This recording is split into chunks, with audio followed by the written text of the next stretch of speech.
বিধানসভায় বিধায়কদের সই জালিয়াতি কাণ্ড যার তদন্ত করছে সিআইডি। আর এবার সিআইডির হাতে রেজলিউশন বুক, তবে সেটা আসল রেজলিউশন বুক কিনা তা খতিয়ে দেখা হবে বলেই জানা যাচ্ছে।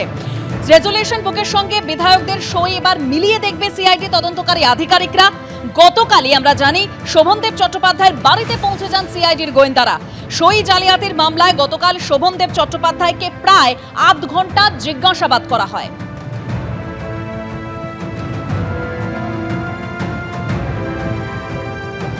তারিখে যে মিটিংটি ছিল সেই মিটিংয়ে 6 তারিখের ডেটে যারা ওখানে উপস্থিত ছিল 6 তারিখের ডেটে কেন সিগনেচারটা করাতে হলো? কেন সিগনেচার কোনোদিন ক্যাপিটাল লেটারে বা ব্লক লেটারে হয় না, সিগনেচারের মতো হয়, তো সেখানে ব্লক লেটারে নাম লেখাতে হলো কেন? এই প্রশ্নের উত্তর তাকে দিতে হবে। উনি আজকে ব্যাপারটাকে ঘোরাবার চেষ্টা করছেন কারণ বিষয়টা তদন্ত হচ্ছে এবং এই তদন্তর মধ্যে দিয়েই আগামী দিন পরিষ্কার বেরিয়ে আসবে যে সমস্যাটা কি হয়েছিল এবং কার কি ভূমিকা ছিল। এই ঘটনা যেটা ঘটেছে, ন্যাক্কারজনক ঘটনা যেটা ঘটেছে, কার কি ভূমিকা ছিল সেটা তদন্তের মধ্যে দিয়ে বেরিয়ে আসবে। আচ্ছা, রেজলিউশন বুক শোভনদেব বাবুর বাড়িতে কেন? ওনার বাড়িতে তো পার্টি অফিস নয়। তো তার মানে যেদিন সিআইডি গেছিল কালীঘাটের বাড়িতে, যেখানে মিটিংটি হয়েছে, সেখান থেকে রেজলিউশন বুকটা সরিয়ে নেওয়া হয়েছে, তার মানে এটাই তো অর্থ দাঁড়ায় যদি সব কিছু পরিষ্কার থাকে। তবে শুধু চাকরি চুরি নয়, অভিষেক বন্দ্যোপাধ্যায়ের পিএর বিরুদ্ধে প্রায় 300 কোটি টাকার মাটি চুরিরও কিন্তু অভিযোগ উঠেছে। একেবারে উপগ্রহ চিত্রের মাধ্যমে আপনাদের দেখাচ্ছি কিভাবে 2017 সালে যেখানে এলাকা সবুজ ছিল, 2026 সালে সেখানেই দেখা যাচ্ছে বিশাল জলাশয়। আর এখানেই অভিযোগ এভাবেই মাটি চুরি হয়েছে এবং প্রায় 300 কোটি টাকার মাটি চুরির অভিযোগ রয়েছে অভিষেক বন্দ্যোপাধ্যায়ের পিএর বিরুদ্ধে।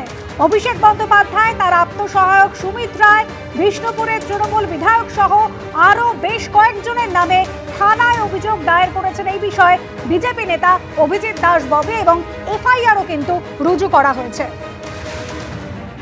সরকারি চাকরি দেওয়ার নামে একদিকে প্রতারণার অভিযোগ, যে কারণে এফআইআরও দায়ের করা হয়েছে এবং কোটি কোটি টাকা মাটি চুরির অভিযোগ রয়েছে।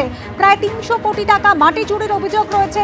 এছাড়াও 250 কোটি টাকা আমফানে ত্রাণ দুর্নীতির অভিযোগ রয়েছে।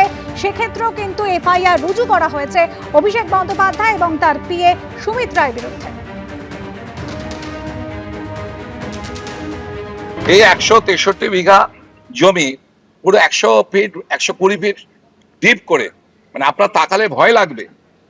এবার প্রশ্ন হচ্ছে এর ফলে সয়েল ইরোশন হবে, আশেপাশের জমি ভেঙে যাবে এবং তার ফলে একটা কম্পন সৃষ্টি হবে, ভূমিকম্প যখন হবে এবং আশেপাশে বিল্ডিং এরও প্রভাব পড়বে। পুরীতে একই চিত্র প্রথম শুরু করে, নাম দিল ওরা এমএলএ লেক মানে দিলীপ মণ্ডল, এবং তারপরে শুরু হচ্ছে এটা 2021, দেখতে পাচ্ছেন।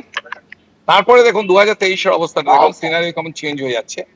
দেখুন কত বড় মাটি কেটে নিয়েছে কতটা জায়গা। মেট্রো রেলের কারশেড যেখানে রয়েছে, সেই কারশেডের পেছনের জায়গা থেকে, এই হচ্ছে মেট্রো রেলের কারশেড, সেখান থেকে পুরো জমিটা পুরো কেটে ওরা বিক্রি করে দিয়েছে প্রায় হচ্ছে 163 বিঘা, এবং এর ফলে প্রায় 300 থেকে 300 কোটি টাকার উপরে এই মাটি বিক্রি হয়েছে।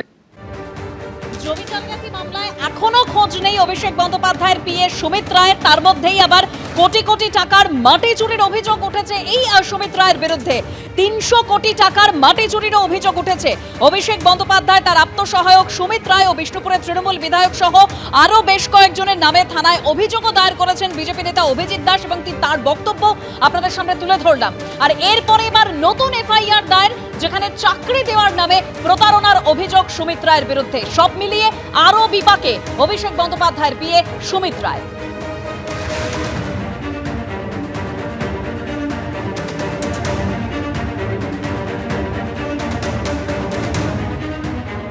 এবিপি আনন্দ, এগিয়ে থাকে, এগিয়ে রাখে।